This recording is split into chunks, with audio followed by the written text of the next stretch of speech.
que es muy político, muy electoral, porque votamos en Córdoba, pero sobre todo también nos vamos a la realidad nacional, Coti, porque hubo cierre de listas, ya sabíamos las alianzas, faltaban los nombres de las personas y hubo muchas sorpresas. Muchas sorpresas y sobre todo la definición del oficialismo de hacia dónde iba. Jugaron varias cartas y nos dio vuelta todo el panorama. Nayet, ayúdanos a entender qué pasó ahí.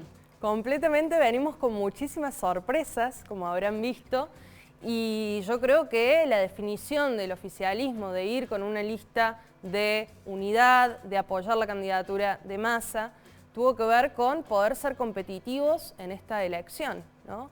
Y en ese sentido, creo que lo que terminó sucediendo fue que los principales candidatos eran los candidatos que más medían en las encuestas, ¿no? Si vos tenés que mirarla a la fórmula de Unión por la Patria, que era ante el Frente de Todos, y teniendo en cuenta cómo venía la situación del conflicto entre Fernández, Cristina, ¿qué podés decir? ¿Que resolvieron bien? ¿Que fue una fórmula que aparece competitiva? ¿Que la figura de Massa va a generar divisiones hacia adentro? ¿Qué lectura haces vos de Massa candidato? Yo creo que esta fórmula es la mejor fórmula posible para el Frente de Todos, Unión por la Patria, hoy. ¿Sí? Y en ese sentido hubo una estrategia de repliegue del kirchnerismo en la provincia de Buenos Aires.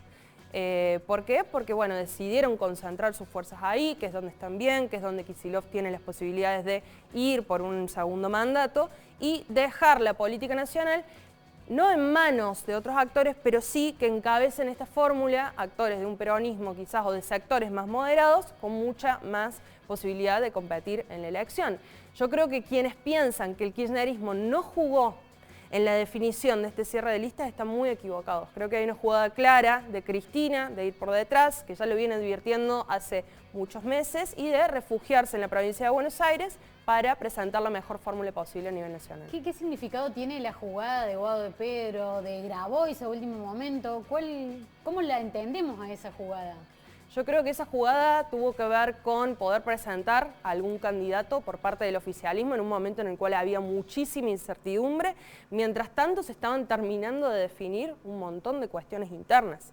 Y bueno, la candidatura de Grabois en realidad ya pasa por otro lado, tiene que ver más con representar o llevar a la discusión a otra agenda, hacia adentro del espacio político, pero en definitiva lo que terminó sucediendo fue que primó la sensatez.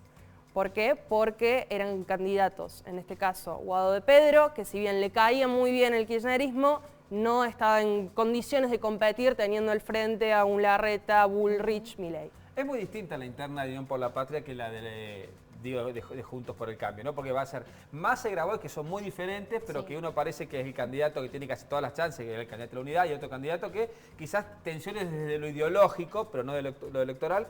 Pero en Juntos por el Cambio sí me parece que se disputa una interna donde va a ser más fuerte, entiendo yo, porque posiblemente sea el candidato a lo mejor con mayores posibilidades que llegue a las generales. ¿Cómo ves esta situación de Larreta y Bullrich, donde al final parece que terminaron parecerse más de lo que parecían por lo menos en los primeros momentos?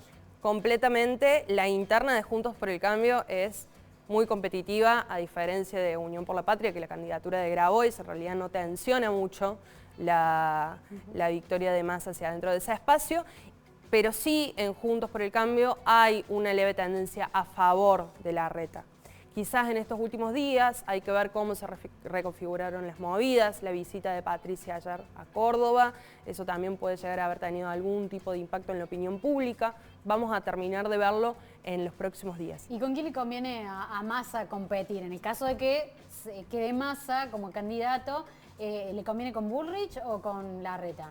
Evidentemente, si pensamos que para competir va a ser necesario polarizar con algún adversario, le convendría competir con Bullrich. ¿Por qué? Porque Larreta es una figura que es mucho más moderada, que logra captar un votante de centro, al igual que Massa, ¿no?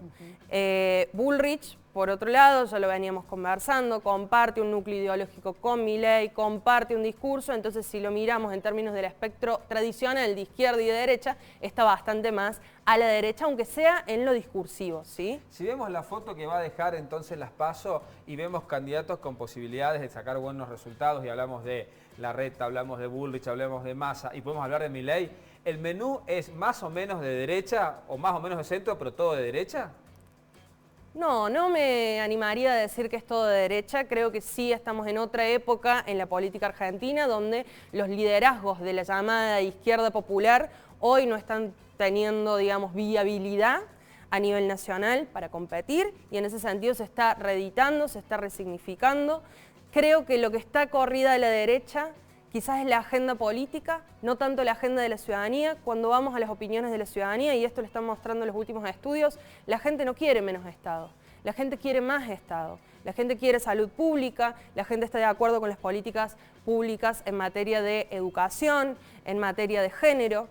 Lo que está hoy en discusión es la capacidad de la política de poder vehiculizar y dar solución a esas problemáticas. En este últimos minutos, en este cierre de listas, Javier Milei parece que pasó a otro plano. ¿Que hubo alguna sorpresa por ese lado o se llamó o se comió todo estas últimas definiciones? Se llamó, digamos, o se corrió a un lado en realidad porque su candidatura ya estaba definida de antes, entonces no nos trajo muchas sorpresas. Pareciera que el resto del esquema político, del arco político, se armó en función de la candidatura de Milei, porque fue el primero en decir yo voy a ir y voy a competir como presidente.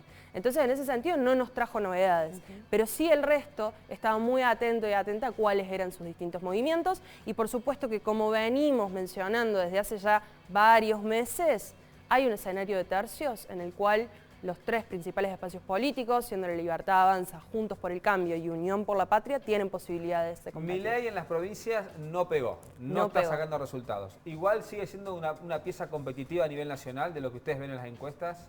Yo creo que sí, y creo esto porque es muy riesgoso poder inferir resultados nacionales a partir de lo que pasa en elecciones provinciales. Que el candidato de Milei haya sacado 3 puntos, por ejemplo, en Tucumán, no significa que Milei va a sacar en Tucumán 3 puntos. Y ahí hay que diferenciar lo que es el candidato a nivel nacional de las candidaturas a nivel provincial, ¿sí? Y es la política nacional la que tracciona a la política provincial cuando las elecciones se dan de manera conjunta y no de manera desdoblada. La última de mi parte, sí. ¿ya hay encuestadores trabajando con las nuevas fórmulas que dan después de las PASO?